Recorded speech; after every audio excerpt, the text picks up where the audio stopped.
to establish, and I think I established it with the prosecutor in Rwanda, is that I try never to say anything that doesn't have a footnote. And with the comment that was made earlier when I tried to answer the question, I really should have made clear that when I talked about the evidence of conspiracy, the only evidence I have is that there wasn't a conspiracy according to the court in the military. That was the ruling of the court.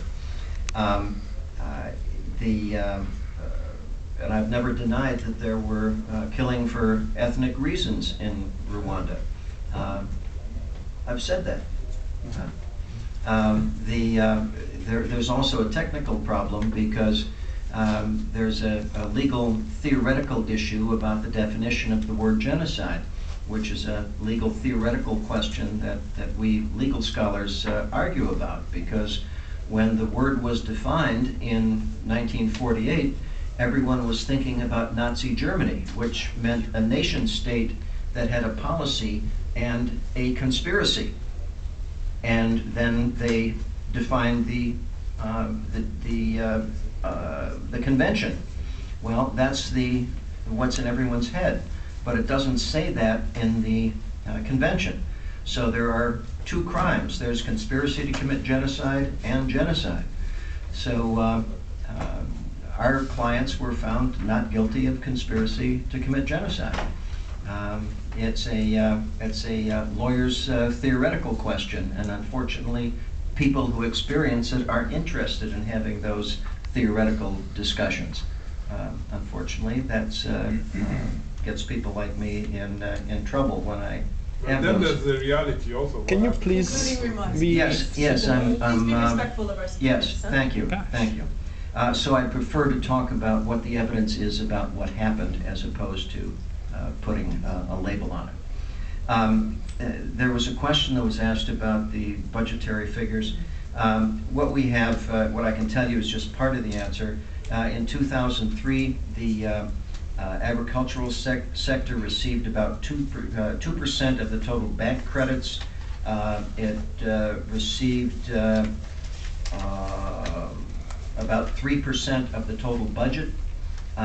So it's a very small part, at least according to a paper that was called Rwanda Today, When Foreign Aid Hurts More Than It Helps, by Brian Endless from Loyola University and Emmanuel Hakizimana of the University of Quebec at Montreal.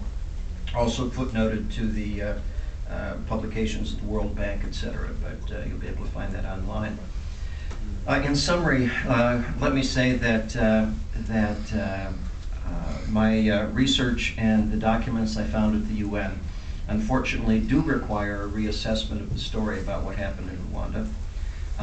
The folks who suffered greatly because of the violence that happened there, I have a great deal of empathy for and a great deal of sympathy for, and I'm very sorry that the wounds are so deep and so painful. But it is quite true that even in a war like World War II, my own country committed war crimes, as well as those committed by the Germans and the Japanese. And we can't deny that the dropping of the atomic bomb and the bombing of Dresden were war crimes, as well as the genocide that was committed by the Nazis. It doesn't make the crimes go away. The reality is we have to take responsibility for those crimes when they occur, and not taking responsibility for them makes reconciliation almost impossible, because it means that only one side is the side that is demonized, only one side is the side that is considered to be subhuman, and it really means that reconciliation becomes more difficult in the long run. It seems to me that the South African solution of truth, mutual responsibility, lays the foundation for reconciliation going forward.